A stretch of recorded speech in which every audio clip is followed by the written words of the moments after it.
La introducción que ha hecho mi compañera encaja muy bien con lo que yo voy a explicar ahora, por eso lo hemos querido hacer conjuntamente, ¿no? Ella decía que, en resumidas cuentas, que la calidad de tu vida es la calidad de tus pensamientos. Si entrenamos los pensamientos negativos, vamos a sufrir muchísimo más que si entrenamos los pensamientos negativos, ¿no?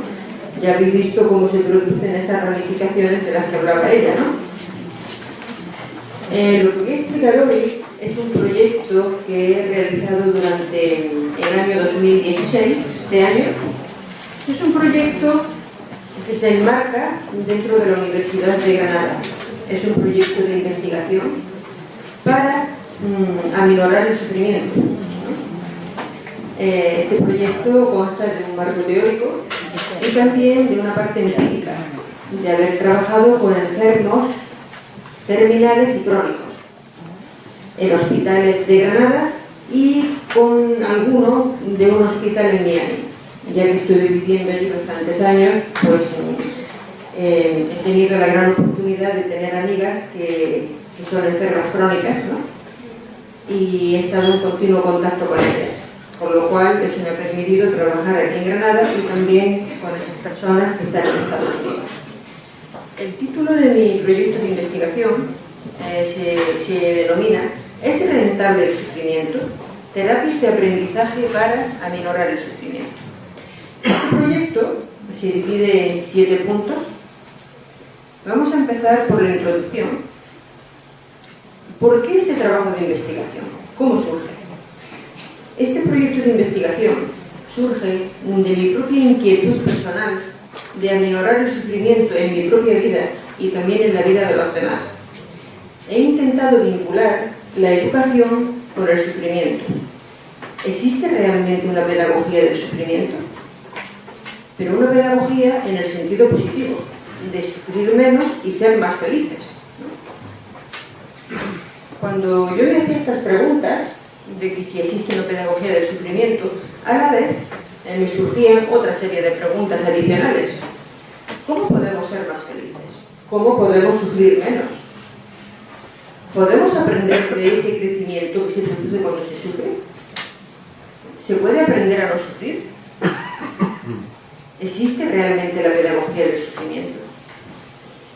Cuando he investigado sobre este tema, me he planteado una serie de problemáticas. Ha sido un tema difícil, ¿no? Difícil de investigar, difícil de abordar, porque es un tema multidisciplinar. Cuando leí artículos científicos, encontré muchísimos en temas de oncología, psicología, cuidados paliativos, enfermería, pero muy poco se habla del tema del sufrimiento en el ámbito de la educación.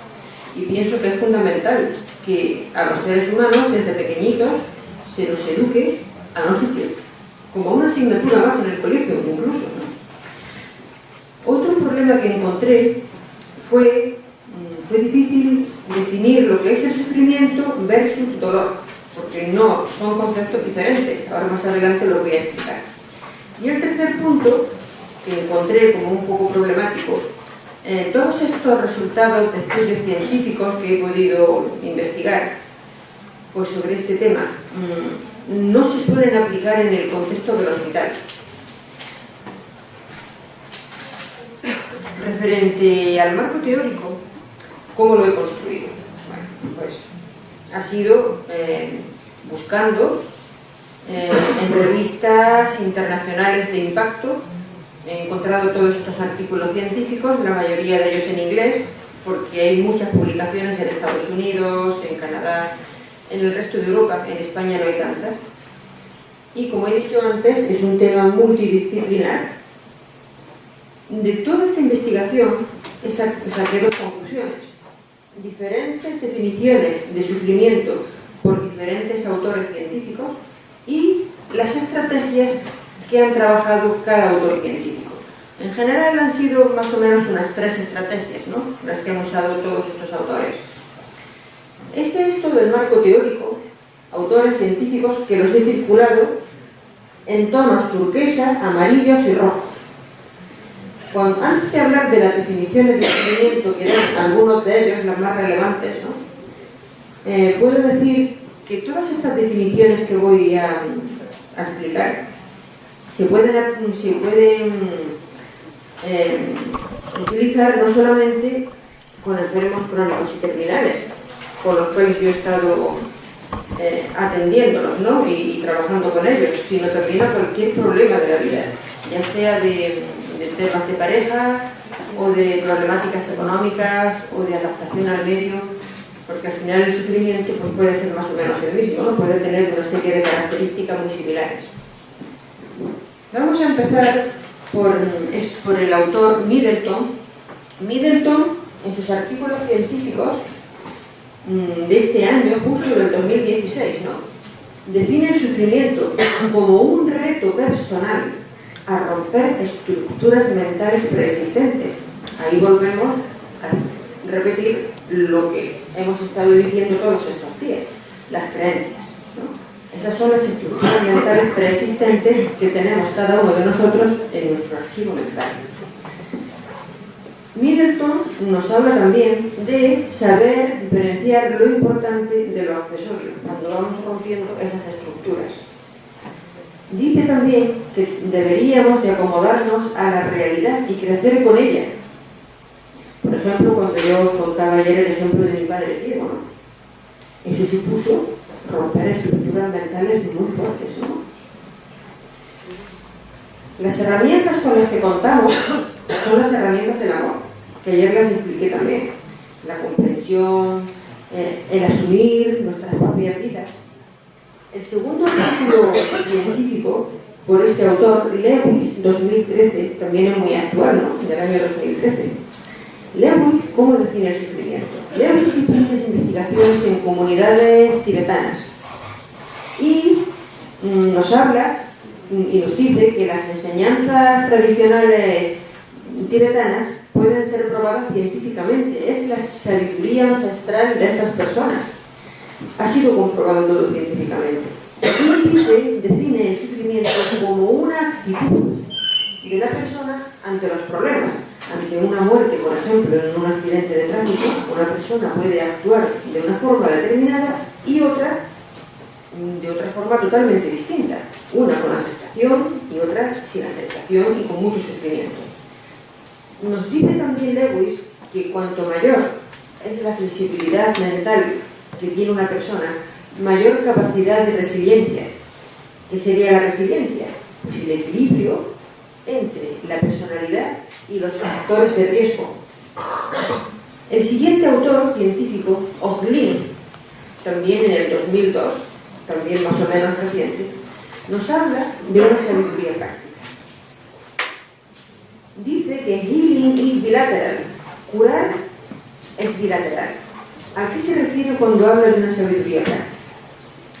Pues se refiere de que cuando un cuidador está en continuo trato con un enfermo, hay un aprendizaje mutuo. Aquí por primera vez O'Glynn nos habla de una pedagogía del sufrimiento. Dice que cuando el cuidador atiende a un enfermo, aprende muchísimo de él. Porque yo lo he comprobado por mí misma, esta teoría, ¿no? Cuando he estado con estos enfermos, yo he sido empática, me he intentado poner en la piel, en los zapatos de estas personas crónicas y terminales, y ha sido como un avance en el futuro, si es que Dios quiere que viva, ¿no? Y que llegue a ser una persona anciana o mayor o con los años que él quiera. He avanzado en mi futuro y me he puesto en el papel de estas personas. Eso supone un aprendizaje tremendo. Eso ha hecho que yo, por ejemplo, me replantee muchas cuestiones y vea si mi estructura mental es rígida, es flexible, qué estoy haciendo bien, qué no estoy haciendo bien, que sepa diferenciar lo accesorio de lo principal en mi vida, por ejemplo, ¿no? Entonces, esa es la sabiduría práctica que se adquiere cuando estás con un enfermo terminal, que está en un paso anterior a la muerte, en muchos casos, ¿no? Estos enfermos terminales y crónicos también aprenden del cuidador. Porque los cuidadores en ese aspecto pues hemos tenido una escucha activa con estas personas le hemos dado todo el amor, la comprensión que hemos podido, y en esos momentos difíciles y duros, estas personas necesitan todo eso, ¿no? Ser escuchados, ser atendidos, ser comprendidos. Otro autor científico importante es Páez-Larrina. Páez-Larrina, en el 2006, tiene una definición preciosa de sufrimiento, porque él compara el sufrimiento humano con un jardín. Igual que en un jardín hay flores preciosas, de todos los colores, con todos los olores maravillosos, dice que también hay plantas que pinchan, hierbas feas, hierbas áridas. Pues en el ser humano pasa exactamente igual, ¿no? Dice que en el ser humano no hay dualidad, coexiste lo positivo con lo negativo, coexisten las barreras psicológicas, que son nuestras creencias, ¿no?, de las que hablamos siempre, nuestras limitaciones mentales, con nuestros valores. Ayer yo lo explicaba. ¿Quién soy yo? ¿Soy mis valores? ¿Soy mis virtudes o soy mis limitaciones? ¿Con qué me estoy comportando? ¿Con lo mejor de mí mismo o con lo peor? ¿No?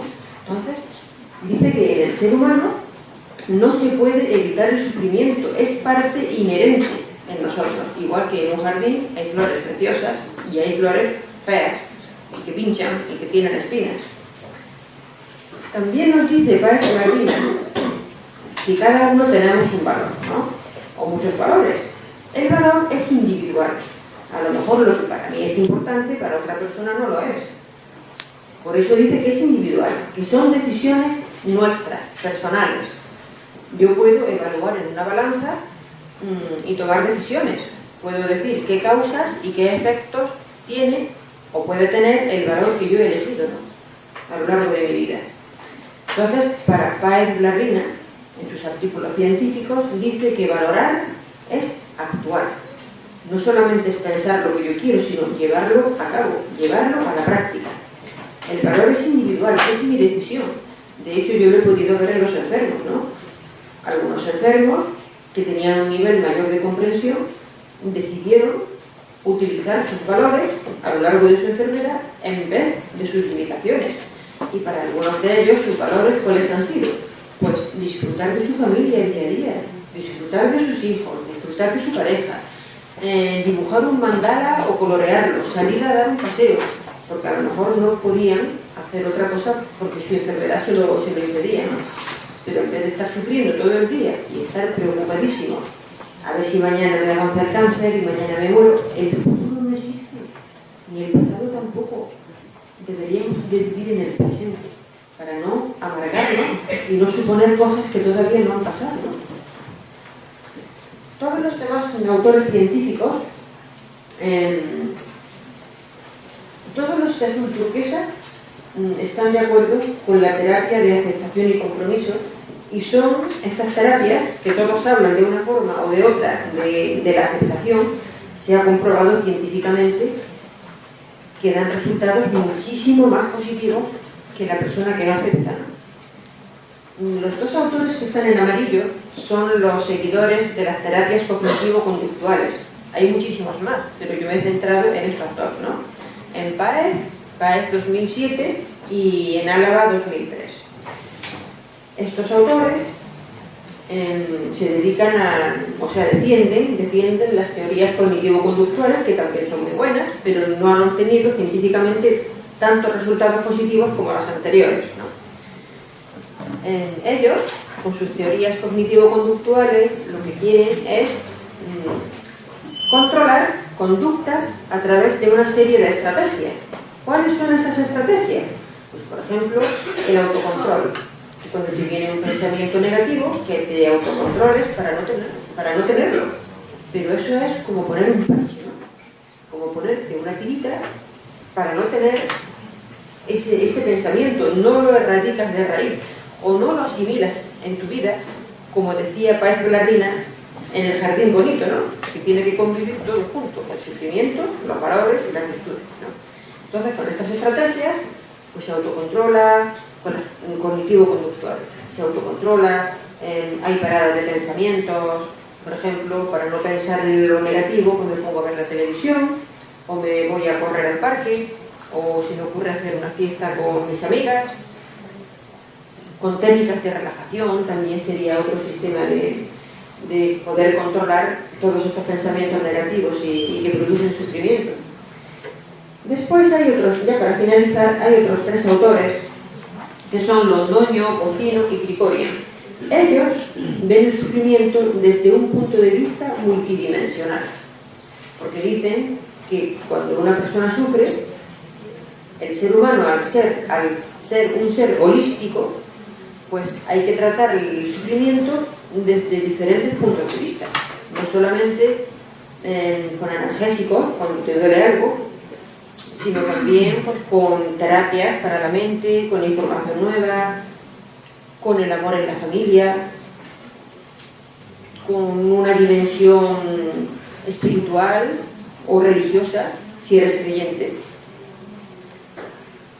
Estos autores, que empecé con Middleton, Lewis, O'Brien, Price, Lagrina, están totalmente de acuerdo con Hawkins, que nos ha hablado claro antes de Hawkins, con Annie Barquier, con Gonzalo Rodríguez Freire, en su libro que habéis comprado la mayoría de vosotros, ¿no? Un nuevo paradigma de la realidad, y con Gerardo Schmetling.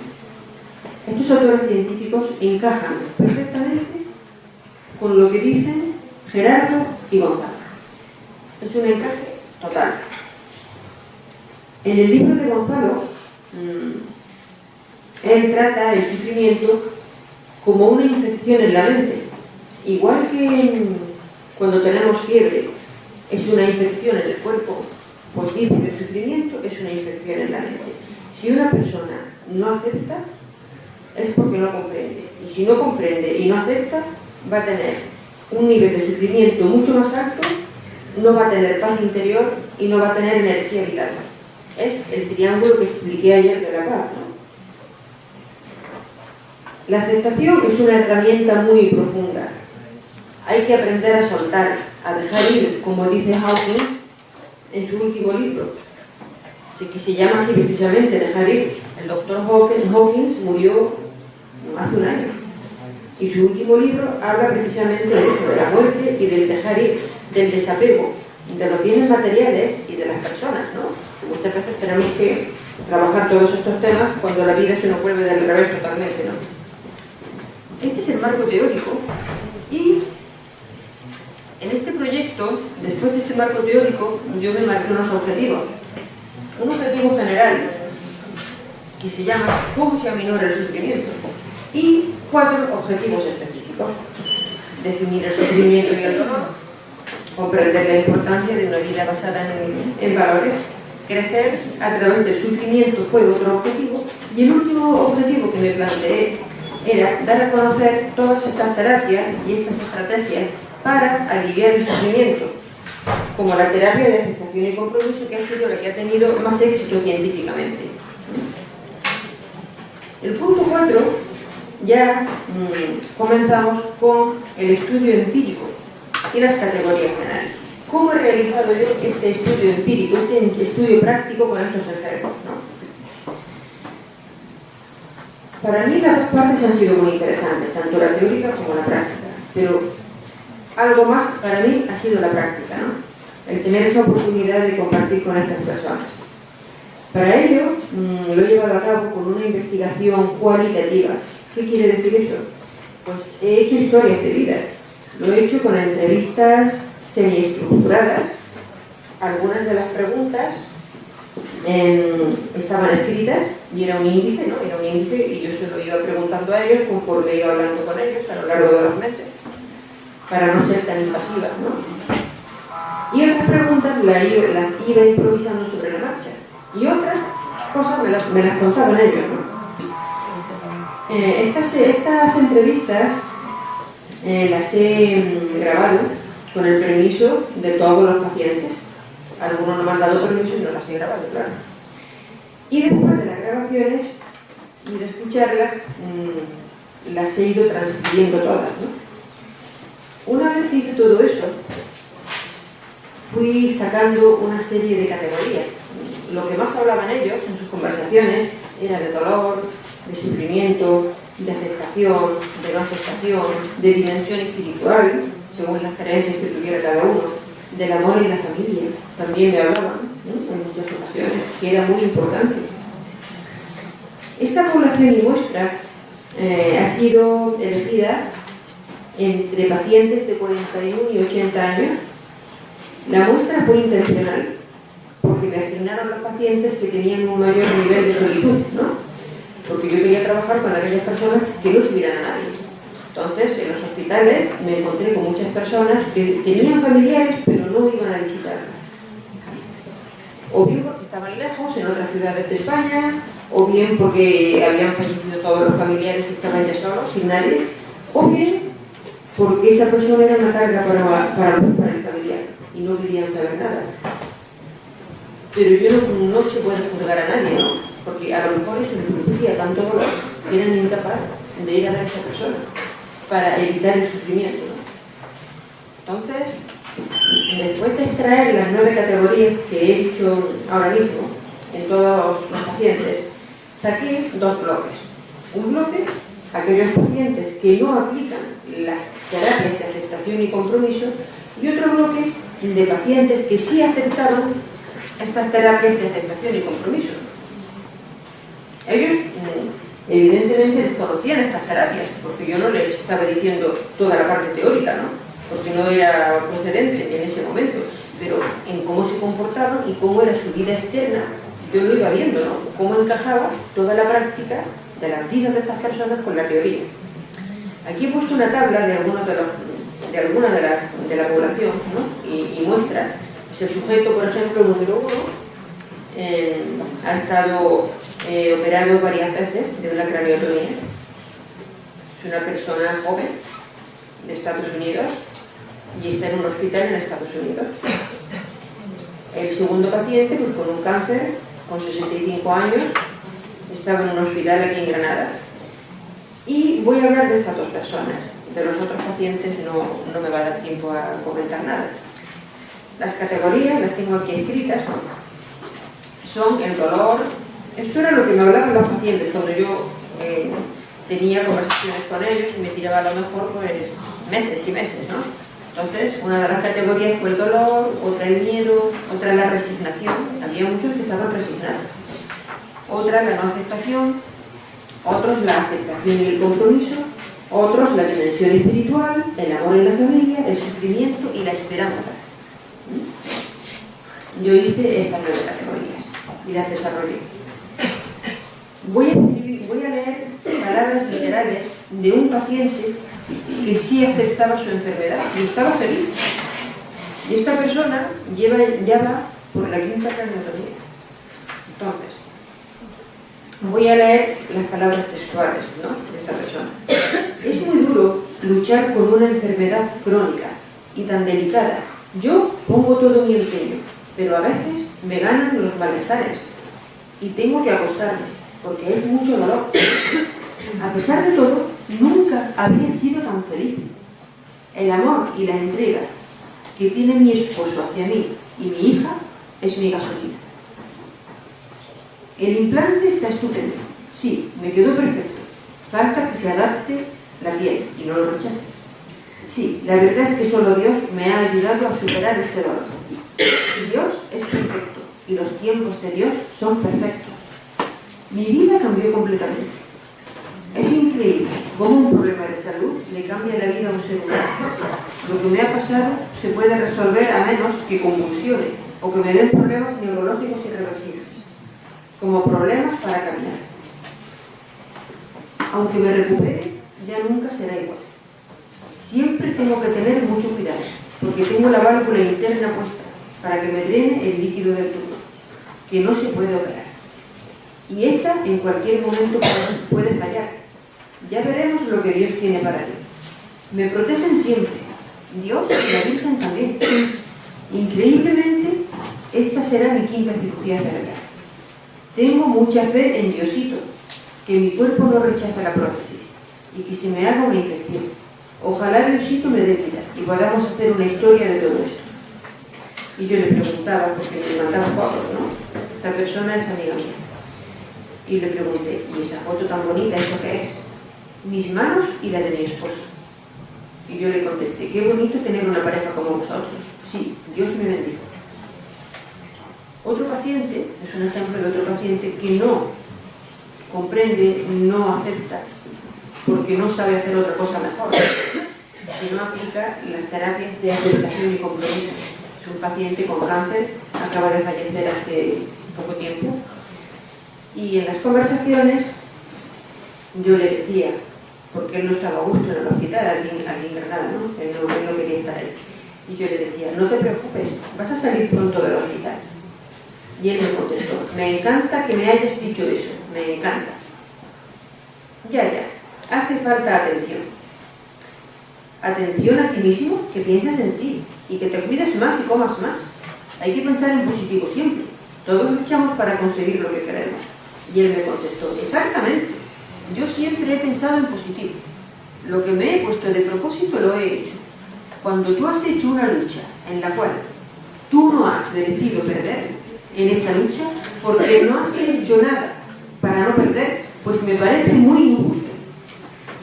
Y yo le pregunté, ¿te parece injusto lo que te está pasando? Pues sí, claro.